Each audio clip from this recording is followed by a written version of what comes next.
Hello Starlights, in today's reaction video we're going to be reacting to Ironmouse and Matara talking about dating struggles and past experiences.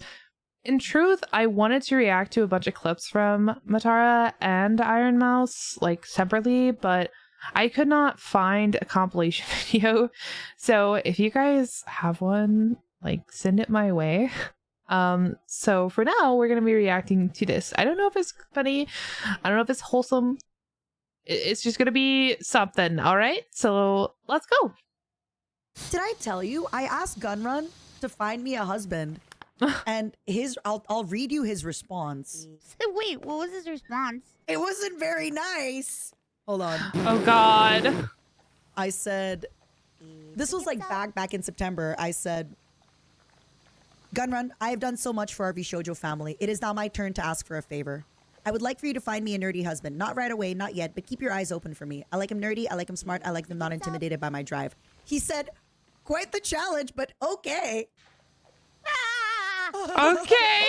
Oh God. Quite the challenge, but quite okay. the challenge. Someone in the chat said I volunteer. See? It might result in you getting cannibalized. You have to getting cannibalized. Maybe one day I will eat you. I think a lot of people are okay with that. You'd be surprised with how many people are okay with that. I feel like a lot of people would be okay with that. It's better to have loved Matara Khan and haven't been eaten than never have loved Matara Khan at all. True. That's true. Yeah, that's true. That's what I like to see. Yeah, somebody in my chat was like, well, he didn't say no. He didn't say no. Yeah, but, you know, I want my CEO to be like, anything for you, Matara. I got you. This is an easy task for me. He should be doing it right now. You better be doing it right now. He's setting up a dating profile. What would be the criteria for a man to be your husband? Honestly, the really like lame but true answer is somebody that I enjoy spending time with. Aww. Lame? What the heck? Yeah, that's not lame. That's really sweet. I think first for me is you gotta be friends before you are lovers. True. I think at the end of the day, one day the love, you know, no matter how sexy somebody is, no matter how in love you are with them, eventually one day you both get stressed, you both get tired, things happen, and you need to have a very solid understanding and friendship. True. In that equation. Absolutely. Definitely, because I am somebody who is very passionate about my goals and drive. Somebody who has a growth mindset. Who, if we have a fight, they don't see My it head as is like in her them, way. I'm so sorry, guys. Together. We're just many years ago, I had an ex-husband that like every I'll time be down here. Fight, he would say really awful things, and then the next day he'd be like, "Oh sorry, God, I can understand that." I said that in the moment, but I was upset. Yeah. Versus somebody who might see it as, okay, you and I have a problem. Let's fix this problem together. It's not you versus me, right? It's you and I versus the problem. I think that's the best thing to have. Who's a team player, right? Who would want to like grow together into the team that we're building. The team being, you know, whether it's an eventual family or even like, you know, having a house together, things like that. Yeah. That makes sense. I absolutely agree. But I feel like just yeah, somebody that I feel is, you know, I'm somebody that has gone to therapy. And I always try to better myself. I try to understand my actions, my words, my things like that. Somebody who does the same. I'm not saying they have to go to therapy, but at least that they like work on their, you know. My best example is like some people, they start dating at 20 and then they have trauma and problems. But when you get to 30 or 35, you kind of should figure out that trauma and problems a little bit more. And it doesn't matter if you went to therapy or you like maybe wrote in a journal or you figured it out, right? But I'm sure you've had friends who are boys or girls who maybe have the same problems in dating that they did 20 years ago. And at some point you kind of have to think, okay, but have you worked on that's yourself? really rough. Maybe you're just kind of going in blindly, expecting different results by doing the same stuff over and over. Yeah, they don't know how they don't have the necessary tools. They don't know. Yeah. So when I say therapy, like I don't mean you have to go to therapy to get those tools. You absolutely don't. But therapy is usually a good way to get those tools. Like, okay, so I'm gonna say something real quick from my head position because I don't want to move just in case she moves back in the same spot. I am but ahead for this video. Anyway, so I'm gonna say something like that is absolutely 100% true Because especially if you've been dating for a long time, if you're trying to date somebody in like your late 20s or early 30s or even mid 30s, like that's the problem, is like anybody that you encounter is probably going to go through their own share of traumas. So if you can't find someone that is willing to admit that they're wrong, you are willing to admit when you're wrong, because it goes both ways, and like willing to, like she said, like willing to see it as it's an us problem. It's a problem with me and you, not me versus you. Like if you're a couple, especially if you've built that friendship, you should never feel like, oh, I'm being attacked, I have to defend myself. You know what I mean? Because even if you feel that way, even if that's your gut reaction is, oh, they're coming to me with a problem that has to do with me, obviously I'm getting attacked, obviously I have to defend myself. Because if you think about it like that, right? If you're sitting there and you're defending yourself instead of listening to what the actual problem is, you're not contributing to the solution. You're not admitting that there was a problem. And even if you did, like, even if you admit that, oh yeah, I see that I did that, blah, blah, blah, blah, blah, defend yourself, then that makes their feelings, how they feel, basically irrelevant at that point. You know what I mean? Like, for example, let me think of like something smaller. Like, it could be a really small issue, okay? So I'm going to use a really small issue for this instead of a big issue, because a lot of times it starts off as a small issue, and usually underlying it's a bigger issue. But that's all complications. So like, if your partner came to you and they were like, listen, I get really upset because you keep eating like all of my ice cream. Like I go out and buy some. I told you can have some, but then you eat all of it and I never get any. And you don't replace it. You don't tell me that you've like ate it all. So then I go in there and the box is empty. You don't offer to do anything to help with it. You just keep eating it, leaving the empty box, sometimes taking it out, not telling me that you've eaten it all and not offering to replace it. And it's really frustrating to me at this point because it's happened so many times. And then they're like, and then like, what? Well, not there. Look, okay. And then you're like, oh, well, yeah, I ate it, but I didn't really see it as a big deal. Like if it were me, I wouldn't see it as a big deal. I would think it's fine. Like, because we share everything. Like, I don't know why that's such a big deal. All I did was eat ice cream. Like, it shouldn't be that big of a deal. If you come across like that, I promise you the communication issues are just going to get worse. Because it might be just a silly ice cream bar to you, but what you didn't actually hear was the fact that the repetitiveness of the same issue that at that point had probably been talked about more than once, kept happening. So the quote unquote solution that you might have come to start with was being ignored, period. Their feelings about the issue was being ignored. And then you're downplaying how they feel because you're like, well, I wouldn't do that. I wouldn't care. So that's you downplaying how they feel. First of all. And then like, let's say they say, okay, but I'm not you. And this is how I feel about it. And I just don't think I don't think you're taking it seriously. Like, I'm actually genuinely upset about this. And they're like, well, it's not a big deal. Okay. Like, I'll just replace it, whatever. Like, and then you're like, but you also do XYZ thing. And it hurts my feelings. And I chose not to mention it to you, but I'm mentioning it now. Like, that makes it even worse because they came to you with their feelings.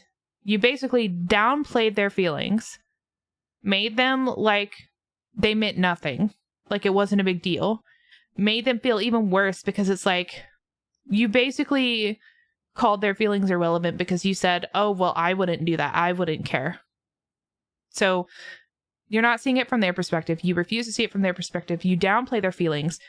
Then you turn around and you get mad at them because they brought it up, because they're still upset because your original response didn't make any sense to them. And so now you're like, well, I'll just do it whatever just to get the conversation over with. So now you're upset, still haven't addressed their feelings, still haven't shown like any point of caring at that point, right? And then you turn around and you throw something at them that they have done previously that wasn't even a part of the original conversation. Like, imagine if all that was done to you, right? You would feel not heard, like your feelings don't matter.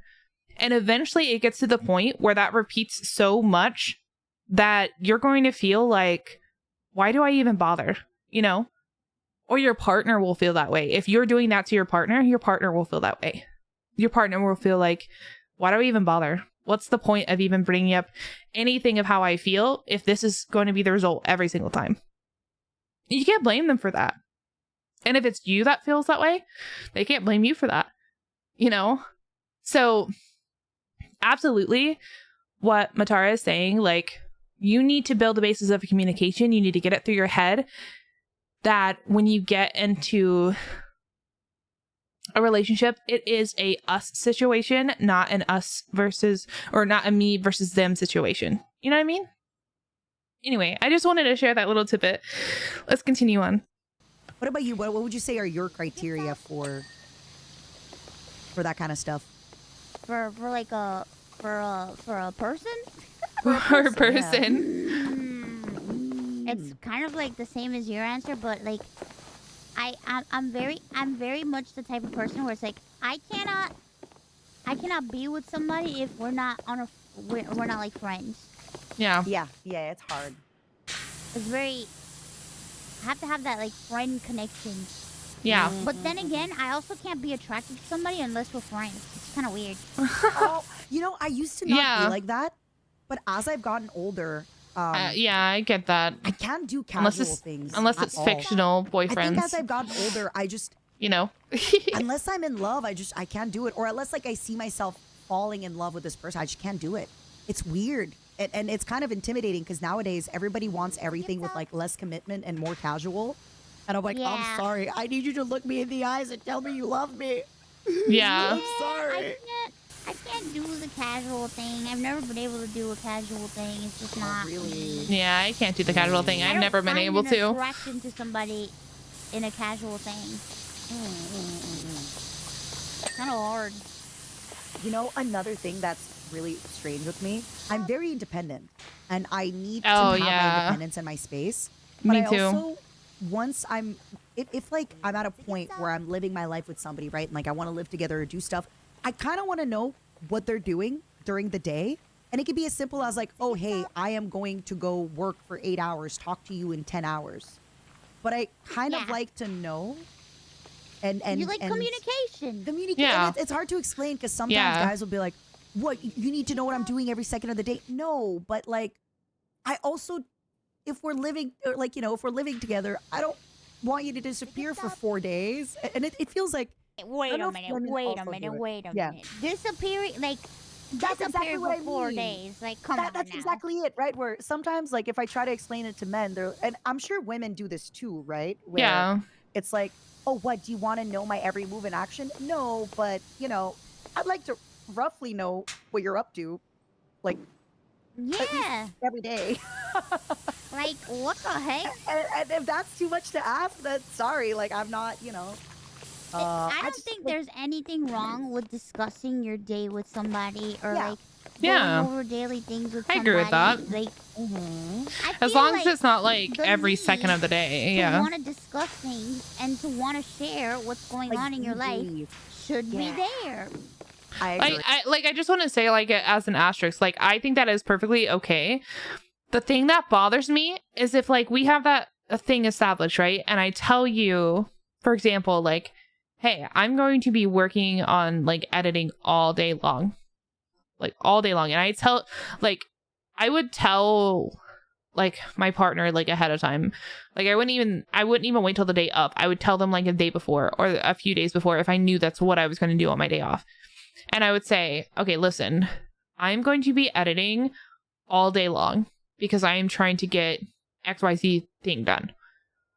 Like, I'm recording, editing, publishing, scheduling, all that kind of stuff. Like, I'm going to do that all day. And then the day of, I would say, okay, we can do this thing because I have to stop to break to eat, right? So I'd be like, okay, we can hang out, we can chill, we can chat, whatever, while I'm eating lunch and while I'm eating dinner. But other than that, like, I have to get things done today. So that way, when you have free time in the future, I can actually have free time with you, right? So that kind of thing, I'm okay with. What bothers me is like two things. One, if I tell somebody that and then they're unhappy because they're like, oh, well, you're not spending time with me on that day. And it's like, did you not just hear the conversation that we just had? Like, I literally told you that I am literally working myself to the bone to make sure that I get this stuff done so that way I have free time to spend and hang out, you know? And I would even say this to friends too. But the second thing more so is like, if I told somebody that I was going to be like, if I have a partner and I told them like, okay, I'm going to get up at 2, I'm going to be busy editing until like 6 o'clock in the morning, because usually I am. I'd be like, we can spend like lunch and dinner together, but other than that, I'm going to be editing. And then while I'm editing, if they like if they lived with me and they came and knocked on my office door or like popped in all the time, then that's disturbing what I'm doing. That's taking time away from getting my stuff done so I could spend time with them later on in the week. I said that really weird. Or like if they didn't live with me, if they're like calling me, texting me, and then getting upset because I wasn't replying, like that would bother me. You know what I mean? Like you tell somebody, hey, X, Y, or whatever. Like at that point, just expect them to be busy until they're not. Because like I'm like Matara, I'm really independent. I want to do my own thing. I want to have my own space. I will communicate with you what I'm doing. But beyond that, like I want my own space. However, on like an asterisk on a side note, I do want to still feel like I can be dependent on a partner. You know what I mean? Like, especially like as somebody that is independent, and maybe if you're independent you can understand too. This is so funny because I'm just a talky head on the bottom screen, but like if you're independent, you want to have your time, you want to have your space, you want to have your own say so, but there's also times that you want to be able to be dependent on another person, like your partner. You know what I mean? And like that's what I want to be able to be dependent. I want to feel like I can depend and be dependent on my partner. That's what I would want. I don't know. I don't know if I'm supposed to like, I don't know. I feel strongly about this. I really feel like if I ever got the opportunity to sit down and chat with Matara and like Ironmouse about like relationships or things like that, like I feel like we could talk all day long because I never shut up. I'm trying not to cuss as much. Sorry. I'm a Gemini. Okay. So I will talk all the time and I think it would be great. But I mean, that's in a sphere that's nowhere near me right now. But anyway, all right, let's go back to the video. Sorry. And if it's not there, then okay, then sorry. Yeah.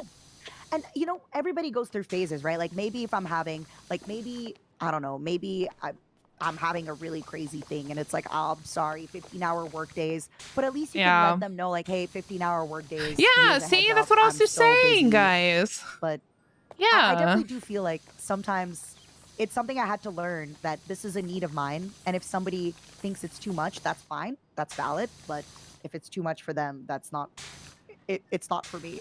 Yeah. No, you know? that's valid. God, it's funny that I just said that. I'm very independent, and like I like my own space. I like doing things by myself. I like having my own interests, hobbies. For example, I like, even if you go to the gym together, I like to do things differently at the gym. We don't even have to go to the gym together. But yeah, I don't know. I've lived my life isolated, and like I'm used to doing stuff by myself, and used to stuff. But it's like, it's okay if we can't hang out all the time. That doesn't bug me. But yeah. Can we discuss the stuff that you're doing today? That would be very nice. I say that's how I feel. Yeah. And I think if you don't want to discuss what you did with me today, then okay, well then maybe we shouldn't be discussing things and we shouldn't be talking. Yeah, I agree. And again, like, yeah. I think sometimes when you say that to people, I've had this before where they're like, oh, so you need me to give you like a big debrief every day? No. you should kind of want to give me a small Exactly. debrief. Like, And if you don't, then I don't think we're good for each other. yeah, it's like Yeah. if you I don't agree with want to that. like if you don't want to discuss things, like what that's not an open line of communication. How is Yeah. that gonna work? If it's just like you talk to me every few days and it's just like what the I think 2025 is my year, Mouse. oh my god, we were just talking about that in chat. Really? Well, What did you say? because What did chat you was say? like 2025 is our year. I'm like, sure, chat. That's what we say every year. And I was Has just it not been your doomsaying. year? No, I mean, look, you're in better health in True. years. But then You're- again, you're- like I always expect somebody in chat said it best. I'm just like that. I expect the worst so that I'm not disappointed. Yeah, I'm like that too. Sometimes I feel people have an idea that in order to show somebody that you care, they have to move mountains. It's in the little things, right? It's just It's doing true. little things often enough to show the person that you were on, Yeah. they were on your thoughts, Exactly. which I think Yeah. is really big for me.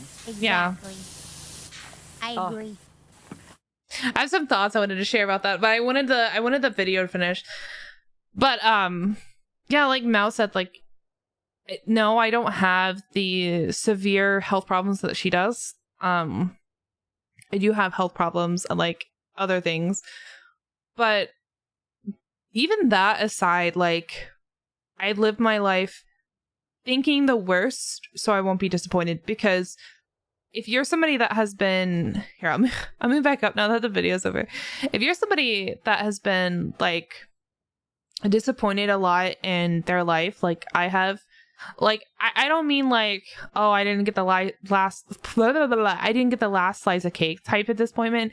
I mean, you've been stood up on Valentine's Day. I mean, you've you had best friends that were supposed to have your back and made fun of you, and like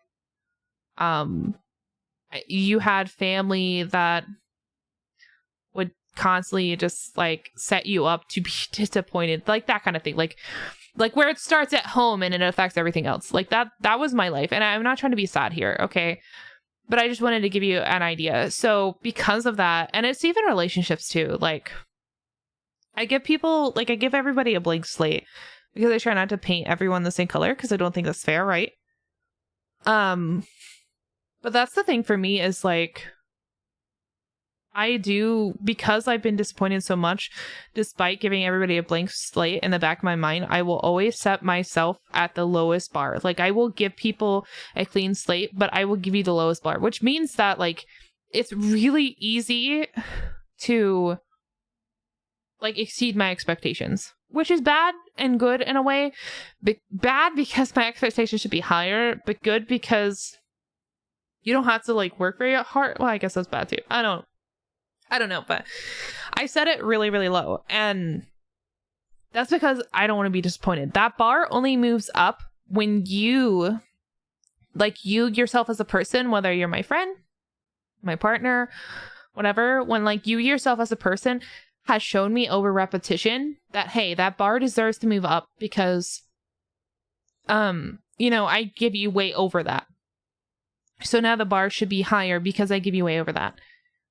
And so like gradually over time, I set the bar higher based off of like you and your actions.